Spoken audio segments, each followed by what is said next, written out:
Good evening everyone. Civil engineering সাইটের বিল্ডিংয়ের কাজের ভিতরে সবথেকে গুরুত্বপূর্ণ হচ্ছে আপনার এই ফুটিং, তারপরে হচ্ছে কলম, তারপরে হচ্ছে ছাদ। এটা কী জন্য বলেছি? আপনার বিল্ডিংয়ের ছাদের লোড কোথায় আসবে? বিমে আসবে। বিমের লোড কোথায় আসবে?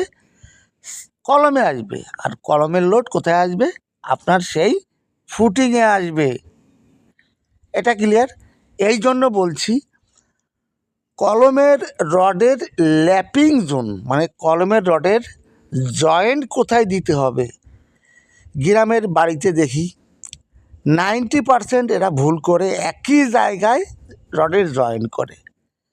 এটা কিন্তু একদম সবচেয়ে বড় মিস্টেক। এটা আপনারা করবেন না। আপনার যদি কলমই যদি মজবুত না থাকে, তা আপনার ছাদ মজবুত করে কী লাভটা হবে? এই ভুলটা আপনারা কখনই করবেন না। আপনারা যেখানে ল্যাপিং জোন কোথায়? ক্লিয়ার হাইটের ভিতরে। এই ক্লিয়ার হাইটটা কি? ঘরের ফ্লোরের উপর থেকে উপর ছাদের বিমের নিচ পর্যন্ত যে কলমটা আছে, কলমের মাঝখানে দিতে হয় রডের জয়েন্ট বা ল্যাপিং। তাও দিতে হয় অল্টারনেটিভ হিসাবে, আগে পিছে দিতে হয়। কোনো দিন একই লেভেলে আপনারা দেবেন না। এটা কিন্তু খুবই গুরুত্বপূর্ণ। এরপরে আসুন সিমেন্ট।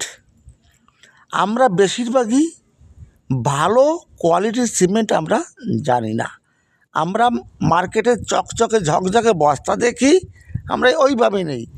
কিন্তু ভালো সিমেন্ট আমরা কীভাবে চিনব? এর কিন্তু একটা ভালো একটা টেকনিক আছে, এটা জেনে রাখুন।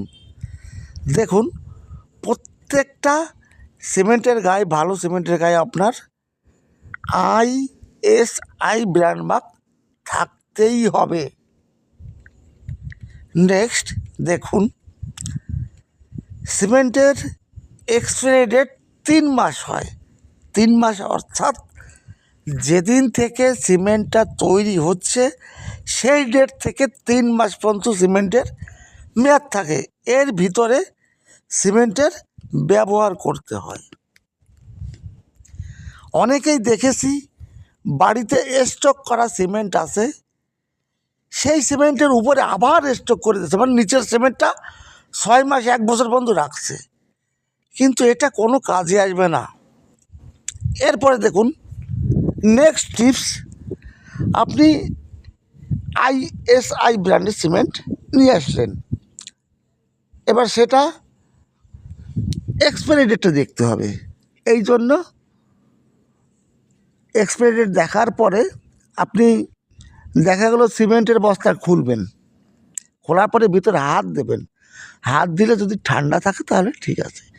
আর মনে করুন যে এটা গরম হয়ে গেছে, হেভি হিট তৈরি হচ্ছে, তখন মনে করবেন কি আপনার সিমেন্টের যে কেমিক্যালটা থাকে ওর অ্যাকশান শুরু হয়ে গেছে, ধীরে ধীরে সিমেন্টের খারাপ পর্যায়ে চলে যাচ্ছে।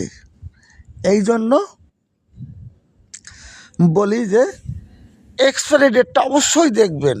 এরপরে আসুন, একটা পাত্রে জল নেবেন, জল নেওয়ার পরে সিমেন্টটা কিছুটা দেবেন, দেখবেন তলিয়ে গেছে, তাহলে সেটা